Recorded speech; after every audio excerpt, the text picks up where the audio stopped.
Welcome to the Human Capital Innovations Podcast. We're your source for personal, professional, and organizational growth and development, where we share original research, explore industry trends, and interview executives and thought leaders from across the globe. We hope you join us often for practitioner-oriented content around all things related to leadership, HR, talent management, organizational development, and change management. Maximize your personal and organizational potential with Human Capital Innovations Podcast.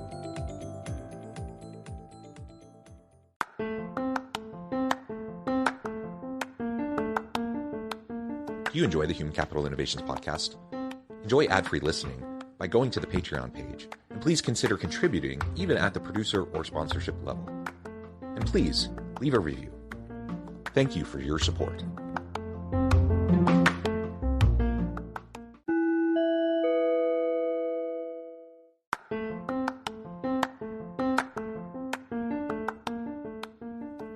Welcome to the Human Capital Innovations Podcast. In this HCI Podcast episode, I talk with Jeff Reynolds about reinvigorating marketing leadership within organizations.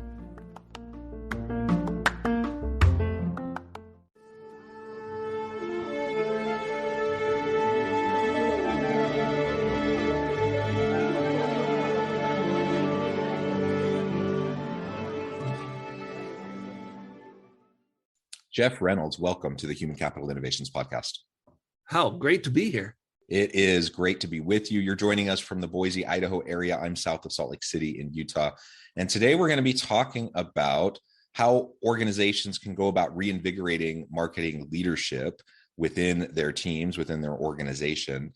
So a lot of the topics we typically discuss on this podcast today, specifically within the marketing leadership kind of context and realm. As we get started, I wanted to share Jeff's bio with everybody. Jeff Reynolds is an entrepreneur, author, and business advisor who coaches established companies to think and act more like startups, and startup founders grow into established companies. In his recent book, The Monster That Ate Marketing, Jeff lays out a framework that helps marketing leaders design a better, more strategically aligned modern marketing department. In his spare time, he invests and sits on the board of two fast-growing startups, travels the world, and writes. His work and words have been featured by Good Morning America, the Wall Street Journal, and the New York Times, among many others. Again, a pleasure to have you, Jeff. Anything else you would like to share with listeners by way of your background and personal context? No, I think that about that gave me the basics. Thrilled to be here. Wonderful, wonderful. Well, so let's start with you have a recent book, The Monster That Ate Marketing, which I find to be an intriguing title. And again, I imagine it fits under the umbrella of really what you spend a lot of your time talking about, and that is how to reinvigorate marketing leadership. So tell us, as we start off, just a little bit about the book, how it came to be, what you're trying to accomplish with it, and then we can dive more into the specific topic for today. Yeah. Well, my main aim is to try to wake marketing leadership up to the fact that their job, is not just marketing, i.e., it's not just SEO or advertising or all the sort of doing, but leadership is about organizational design. And in a world where we have more data than ever, more tools than ever, more channels than ever, more to-dos than ever, but yet we're still just the same old human beings.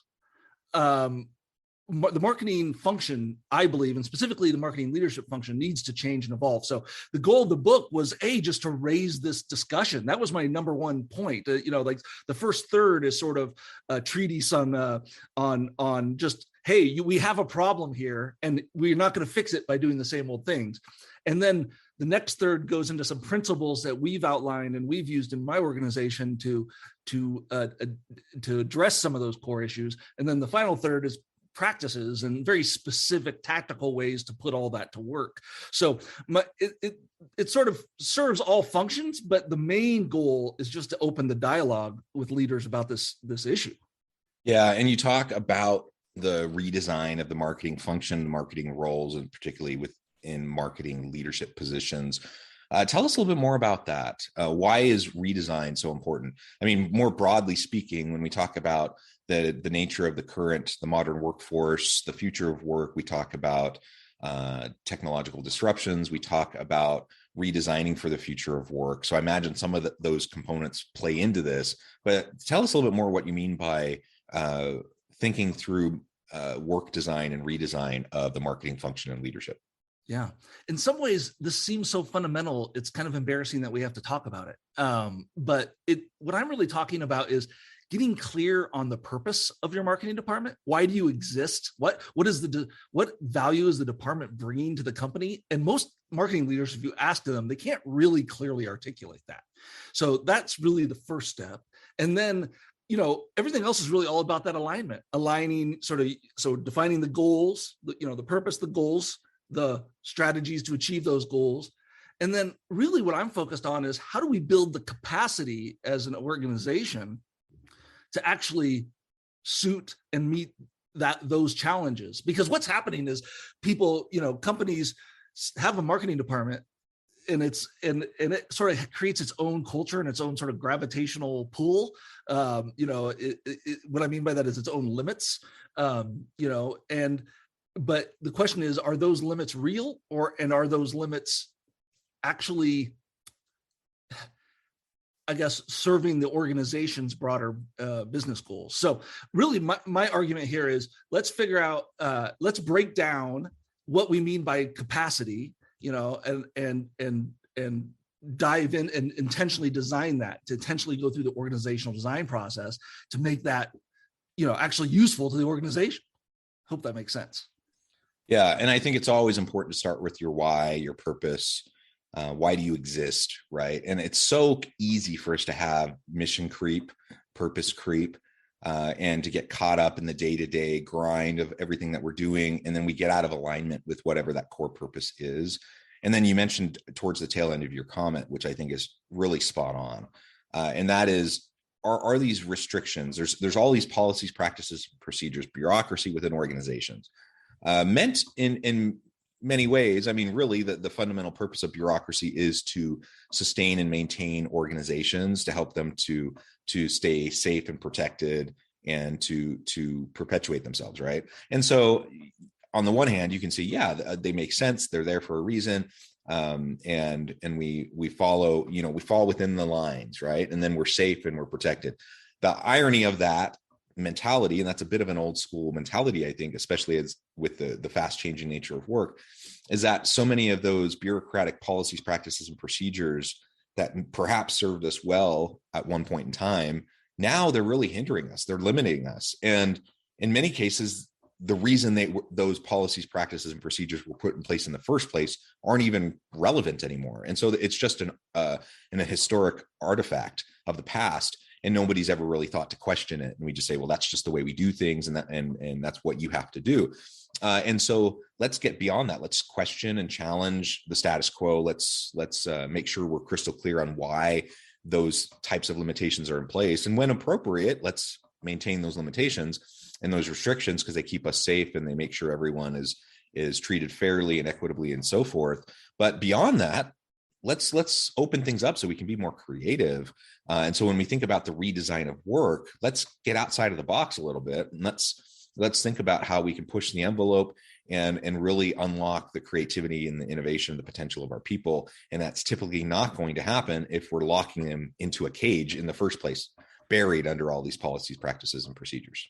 100%. And I would add to that, what we're really doing is just stacking, a list of activities on top of these procedures. So the book opens with this metaphor of the marketing blob, and it's from that 1955 movie, if you remember, The Blob, where that, it comes, alien life form lands on Earth, starts absorbing everything, and grows into this monstrous,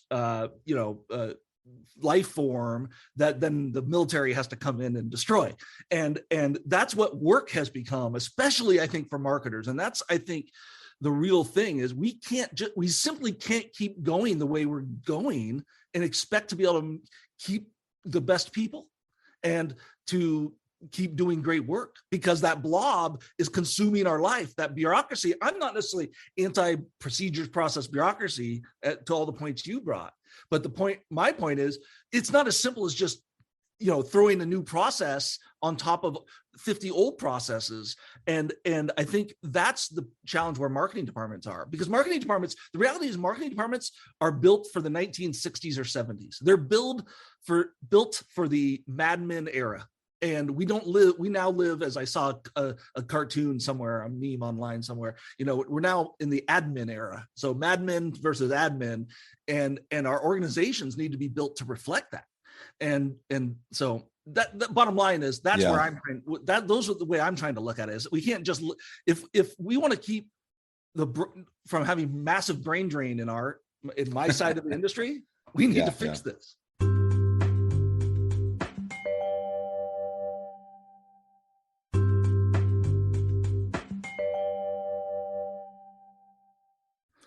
Yeah, well, and that gets actually to the next question. It's a tough time in the marketing function and industry. And why are so many marketing leaders today languishing in this environment? And why are they struggling? Well, a lot of it is the miracle of technology has become a prison of our own design. So I specifically mean attribution. So marketing attribution is this idea, Google Analytics, right? Where we can track anything. And we can know, what people are doing and theoretically know our results. The problem with that is that in the real world, it's not nearly as a straight line. So if you own a direct to consumer, bathing suit company or something, and you run Facebook ads, people see those ads, they click on it, and you can say, oh, that Facebook ad gave me that sale. That's great. But most organizations are much more complex with dealer networks, especially B2B. We specialize in B2B spaces, and the attribution. So the attribution just becomes a lie that you're telling yourself. And so in some ways, I'm arguing for actually like a marketing minimalism, where we actually try to do less, but get really clear on the activities that we're doing, so that we're not languishing. Because the languishing, in my opinion, comes from basically chasing false metrics, and they're not bad metrics. They can be, I say they're false, not in that they're inaccurate, although there's a higher degree of inaccuracy than most people care to admit. But they're false because we believe they're telling us something that they're not actually telling us. Yeah, and it's essentially we're measuring all these different things, and some of them are actually telling us what we're hoping to understand, but there's the sacred cows of metrics that perhaps aren't even all that valuable. And I can't help but think, whenever I think about data analytics and metrics, I think of the book and then the movie Moneyball. And I don't know if you're familiar with this, yeah. But the idea at one point, there's the quote in the movie, we're measuring all the wrong things, right? So the history of baseball for a century and a half has focused on these key metrics, and those are the ones we monitor, and then we draft based on those, and we make contracts based on those, and we build our teams around those. And it turns out all of those things were wrong. They're not actually the best metrics to know if we're actually being successful. And I think about that, whether we're talking about marketing analytics or people analytics or whatever. So often we're just measuring the wrong things, and we measure those wrong things really well. And then we make decisions based on whatever the outcomes of those wrong metrics are. And then we wonder, why isn't this working out the way we thought it was going to work? And so we got to get super crystal clear on what actually matters. What are the metrics that matter? And then focus on those, and then let the other stuff go. I mean, we can still, I guess, if we're naturally collecting data on it, we can monitor it and see if over time something else emerges as a key metric. But I mean, we end up chasing our tails, trying to put together these reports constantly on metrics that actually don't even matter. And as the old saying goes, what often is measured doesn't matter, and what matters can't be measured. And so, let's just be realistic about what we're trying to accomplish with these metrics. Yeah, and I think a big part of it is that people get confused, and the measurement becomes the mission. You start getting obsessed with measurement instead of results. And the reason for that is it's easy to know, to pick a simple one, that web traffic is up, and that seems positive. Like generally people say, of course that's positive, but that's a lot easier to say that I've succeeded based on that than it is to say that I'm, helping, I've changed a customer's mind to consider a product, purchasing a product that they had never purchased from us or whatever, because that's not measurable, because that's in your consumer's mind. It's a lot harder to measure anyway. And so we get obsessed with the wrong things. And what I would say is, as we're getting obsessed with the wrong things, the other things keep stacking up on top of us. And then we drive ourselves crazy. And I think, fundamentally to me, it's, if we don't figure out how to change this, then marketing will be taken over effectively either by sales or just pushed into an administrative function where their only job is to create reports instead of being a strategic, driver of the organization. And that's really what I'm trying to get marketing leadership to understand. Well, yeah, I think that's a really important point, not to mention just with disruptive technologies and AI and deep machine learning, that more and more of what, a marketer may have done in previous generations, or even just recently, can be automated. It can be, picked up by software or AI.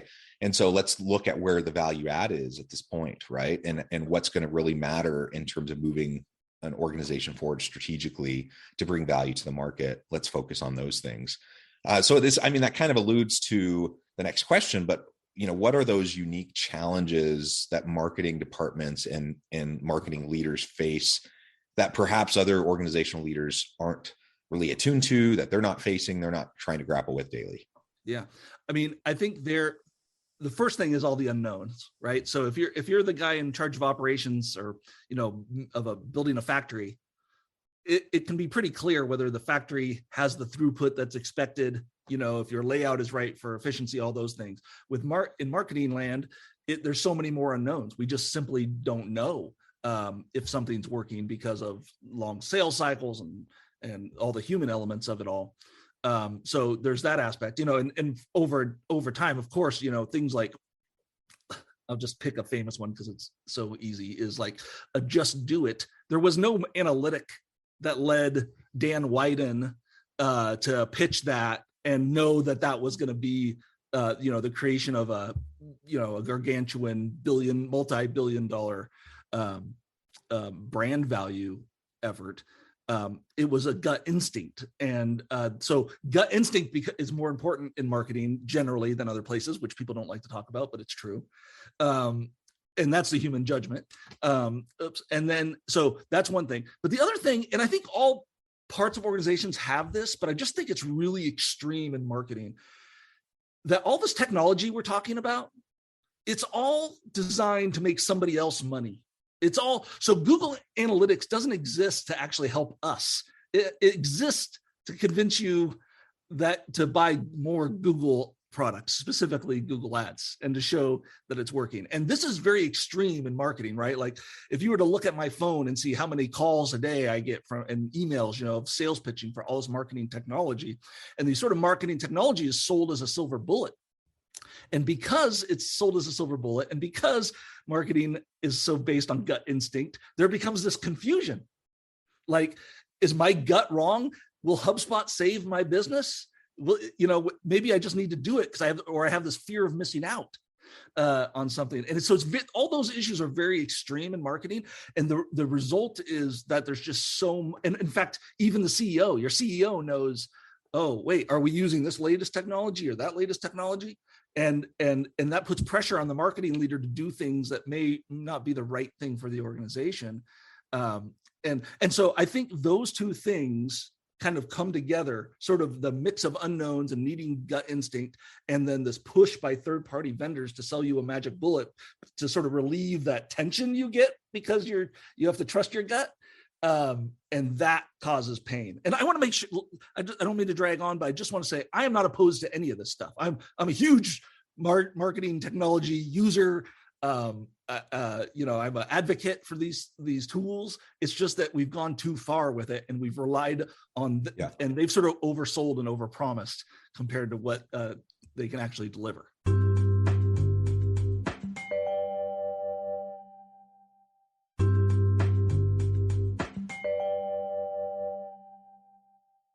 Yeah, exactly. So let's be clear-eyed about it, right? I'm all for making data-informed decisions, yes, and to utilize technology to the greatest extent possible to help us to become more effective, efficient, productive, and to eliminate, unhealthy bias in decision making, all that sort of stuff, right? That's all super important. We need to do that. But there's also, when you talk about the pendulum swing, right? And that's what I hear you mentioning is, has the pendulum swung a little bit too far, perhaps? And I see that all the time. Again, not just in terms of marketing analytics, but I see people who take something that's an inherently unknowable thing. It's inherently something that we're just going to have to use our best human judgment on. And then they attach metrics to it, and then they think that makes it unbiased, that makes it that'll provide us a really clear picture. And that's just not the case. Like, there are just things that are really hard to measure, if not impossible to measure. And it doesn't matter if I tack on a 5-point Likert scale to it or not. That gives kind of this air of consistency. It gives us a sense that, we're being really objective, but it's still an inherently subjective process, and we're just layering, this faux objectivity on top of it. So that's what I see sometimes when I see the pendulum going too far. Let's just be clear-eyed about that and acknowledge where the limitations are. Utilize data to the extent possible when appropriate. Utilize the tools around us that are necessary to help us better understand what's going on, but also recognize that, as the old saying goes, you can lie with statistics just like with anything else. And that's just so true. So let's not put too much stock into data, especially when it comes from a third-party vendor that their whole model of business is built upon making you feel the need for getting more of their metrics, right? Exactly. And, all of this, absolutely all this just boils down to human limitations. We have to recognize, use the phrase clear-eyed. I love that, because I do think that's what it comes down to. We have to recognize what humans can do, what we can control, and then design organizations that actually live for that, or are built around that reality, not built around what a third party, HubSpot, not to pick on them, it's a great product, but the reality is, how can you launch a product into your system if you don't even know what your goals are for the organization or how you're trying to use it? But that happens every day of the calendar. I mean, tons of companies overinvest, for another example, in like social media marketing, organic social media marketing. And they do this for one simple reason: they don't know what else to do. It's something they can control, gives them a false sense of control. They can put something out there. And I'm not saying organic social media marketing doesn't work. Of course it works. It works tremendously for a lot of companies and a lot of organizations. Well, and then you get all these nice reports. It looks pretty. It makes you feel like you're moving the needle. The question is, are you really? Yeah. Yeah. And your boss sees it, and somebody, you have these nice little conversations. And I like when we, in my consulting practice, when we take somebody on, I love to do an analysis of, like, say, their LinkedIn posts, and look at those metrics, and then compare, let's say, the engagement to their how many of those people who engage are employees or vendors of theirs. And it ends up being almost all of them in almost all organizations, especially in our sort of the unsexy world, in the B2B world. It doesn't mean you can't have a great strategy in that space. It just means that in order to have that great strategy, you need to see things clearly and then build an organization that will get you there, instead of just doing things and, wandering around pulling levers. Yeah. Yeah. I note the time. I only have you for a few more minutes, but last quick question, which I'm sure we could talk for endlessly about, but I just want to get your thoughts on a few quick ideas around what needs to change to make marketing departments healthier, smarter, and more effective moving forward. Yeah, well, this is really the meat of it. I mean, we could have started here, and like you said, it's a big topic. But the first thing is, I think we need to begin treating marketing leadership as its own practice, just like human resources leadership and these sorts of things. So there are plenty of marketing conferences But there are not very many conferences, if any, for marketing leaders, for example. And marketers, this is particularly important because marketers come a lot of times out of the creative space. They were copywriters or designers or something, then sort of moved up the channel, and suddenly they find themselves managing people and projects, and they have no clue what they're doing. So first thing I would say is organizations need to really invest in the actual the practice of and craft of marketing leadership.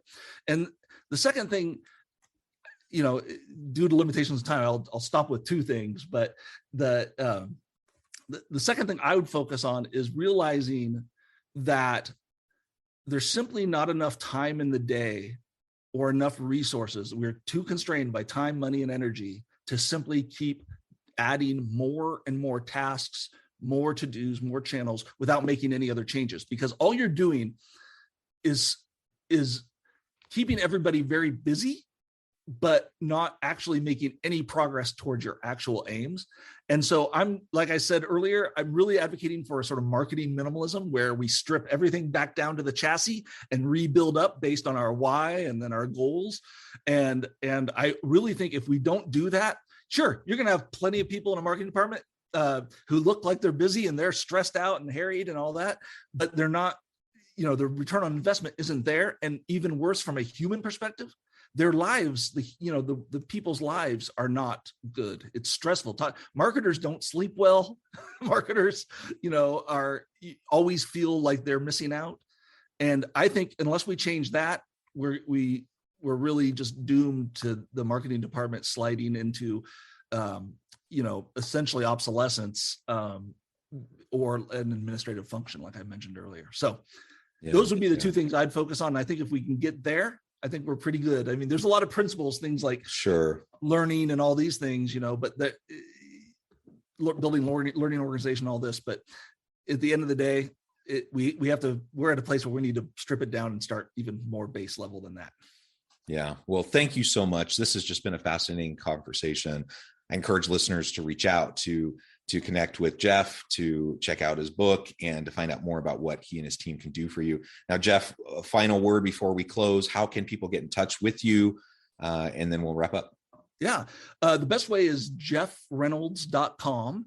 And there you'll find sort of links to the book, The Monster That Ate Marketing, as well as sort of other things that I do, speaking, workshops, consulting, those sort of things. So jeffreynolds.com. Just really appreciate you. Thrilled to spend this time with you, John. Thank you so much, Jeff. Again, I hope everyone will reach out, get connected. And as always, I hope everyone can stay healthy and safe, that you can find meaning and purpose at work each and every day. And I hope you all have a great week. Do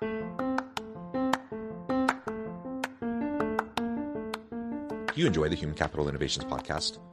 Enjoy ad-free listening by going to the Patreon page. And please consider contributing even at the producer or sponsorship level. And please leave a review. Thank you for your support.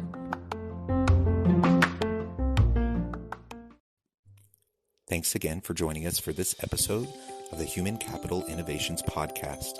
I hope you stay healthy and safe and that you have a great week.